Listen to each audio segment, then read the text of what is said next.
이번 회차에서 가장 뜨거운 논쟁을 만든 장면은 무대가 아니라 결과표였다. 무대는 끝났고 노래는 울렸지만 마지막에 공개된 순위는 시청자 모두에게 하나의 질문을 남겼다. 여기서 무슨 일이 일어난 걸까? 빈에서 김태현, 이수연. 세 사람은 시즌 초반부터 강력한 주목을 받았고 중반부에서도 꾸준히 소위 상위권 서사를 유지하던 인물들이었다. 그런데 결과 발표 직후 세 사람의 이름이 예상보다 낮은 위치에서 등장하면서 시청자들은 놀라움을 감추지 못했다. 하지만 이번 회차가 흥미로웠던 이유는 단순히 순위가 떨어졌다가 아니었다. 이 장면은 프로그램의 투표 시스템과 전략이 만들어낸 드라마였기 때문이다. 그 중심에는 바로 7표 제도가 있었다. 시청자에게 공개된 7표 제도는 직관적으로 매우 간단해 보였다. 7명의 참가자에게 표를 주는 방식, 표를 분산시켜 공정성을 확보하고 특정 인물 몰표를 줄이는 장치처럼 보였다. 하지만 제도가 도입된 순간 시청자들은 곧바로 전략적 선택을 하기 시작했다. 초반 시청자들은 상위권에 있는 참가자를 자동으로 안전한 카드라고 판단했다. 그래서 다수의 시청자가 상위권에게 표를 주지 않고 중하위권에게 표를 몰아주는 방식으로 투표를 구성하는 현상이 나타났다. 그 이유는 간단했다. 얘는 안 떨어지니까 표 안 줘도 돼. 이번엔 저 친구를 살려야 한다. 이 방식은 역선택 전략으로 불렸다.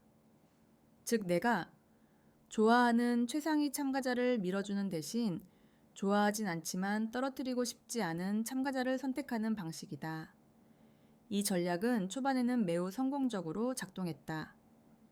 실제로 중하위권 참가자가 놀라운 반등을 만들었고 상위권 참가자는 견고한 위치를 유지했다. 그러나 시스템의 문제는 항상 후반부에 드러난다.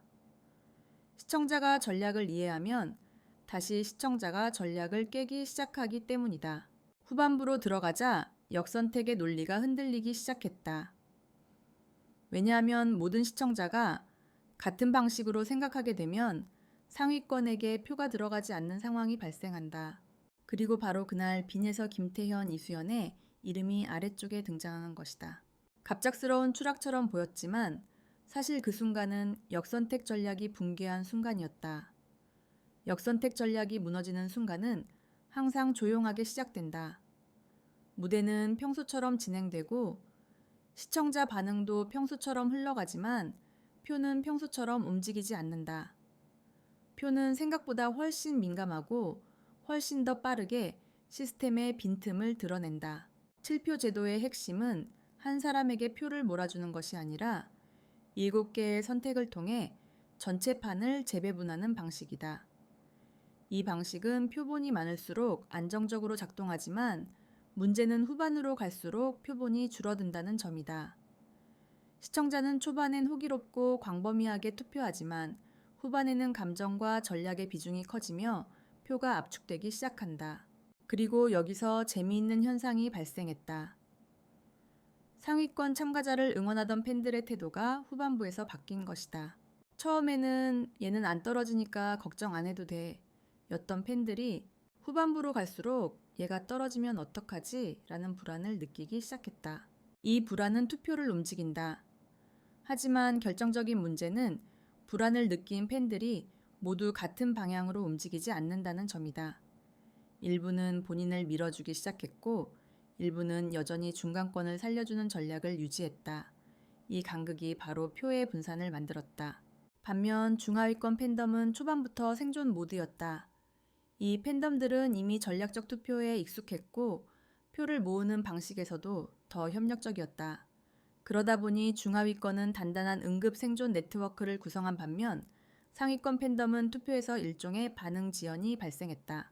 이 지점에서 시청자들 사이에서 공통적으로 등장한 문장이 있었다. 상위권은 챙겨주는 사람이 없다. 이 말은 생각보다 무서운 분석이었다. 왜냐하면 오디션 시스템에서 살아남는 건 잘하는 사람이 아니라 챙김받는 사람이기 때문이다. 빈에서 김태현, 이수연은 이 함정을 가장 먼저 맞이한 셈이었다. 추락이라는 단어가 붙었지만 사실상 그 순간은 추락이 아니라 방치의 결과였다. 시스템의 구조는 잔인했다. 방치된 참가자는 무대가 나쁘지 않아도 팬덤이 존재해도 시장 반응이 있어도 그저 표가 들어오지 않는 순간 순위가 떨어진다. 이것이 바로 제도와 감정이 만나는 지점이었다. 재미있는 건 시청자들이 이 현상을 정확히 눈치채기 시작했다는 점이다. 커뮤니티에서는 이런 분석이 빠르게 등장했다. 7표 제도가 중위권 부스터 역할을 한다. 상위권은 방어 시스템이 없다. 후반부의 역선택은 의미가 사라진다. 이런 분석은 단순한 팬덤의 감상이 아니라 협동게임에서 나타나는 표본 분배 현상과 동일했다. 그래서 이번 회차는 단순한 순위 변동이 아니라 제도가 만든 전술의 붕괴 장면으로 읽히기 시작했다. 이제 남은 질문은 하나였다. 그럼 역선택의 전술은 왜 후반부에서 무너졌는가? 그 답은 생각보다 더 인간적이고 더 감정적이고 더 예능적이었다. 역선택 전술이 후반부에서 무너진 이유는 사실 복잡한 알고리즘이 아니라 아주 단순한 인간 심리였다. 초반에는 전략이 이긴다. 하지만 후반에는 감정이 이긴다. 프로그램이 후반부로 갈수록 시청자는 더 많이 몰입하고 더 많이 애착을 느끼고 더 많이 잃고 싶지 않은 것을 의식하게 된다. 이 감정의 전환은 자연스럽게 투표 행위를 바꾼다. 역선택이 작동할 수 있었던 이유는 사람들이 초반에 여유가 있었기 때문이다. 여유가 있을 때 사람들은 상위권은 괜찮아 라고 생각한다. 그러나 후반부에는 같은 사람들이 이렇게 말하기 시작한다. 혹시 괜찮지 않을 수도 있다. 이 작은 감정 변화가 전술을 붕괴시킨다. 전략은 계산이지만 투표는 감정이기 때문이다. 그리고 감정이 움직인 순간 판은 뒤집힌다. 비니에서 김태현, 이수연이 경험한 건 기술의 실패가 아니라 시스템과 감정의 교차점이었다.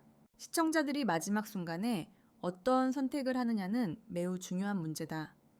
마지막 선택은 살리고 싶은 사람에게가 아니라 놓치고 싶지 않은 사람에게 향한다. 이 차이는 작아 보이지만 결정적이다. 예를 들어 다음과 같은 내적 대사가 시청자 사이에서 등장한다. 얘는 이번에 안 챙기면 진짜 떨어질지도 몰라. 이 친구는 더 보고 싶다. 이 무대가 마지막이면 너무 아쉽다. 이 감정은 중하위권이 아니라 상위권을 향하는 순간이 반드시 오는데 그 시점을 시스템이 기다려주지 않는다. 7표 제도는 이 감정의 전환보다 더 빨리 작동했고 결과적으로 후반부의 방어표를 상위권에게 남기지 않았다. 그래서 상위권이 역선택의 함정에 가장 먼저 걸린 것이다. 여기서 흥미로운 건 또 하나 있다. 팬덤과 시청자의 투표 패턴이 다르다는 점이다. 팬덤은 계획하고 전략적으로 움직인다. 시청자는 감정적으로 움직인다.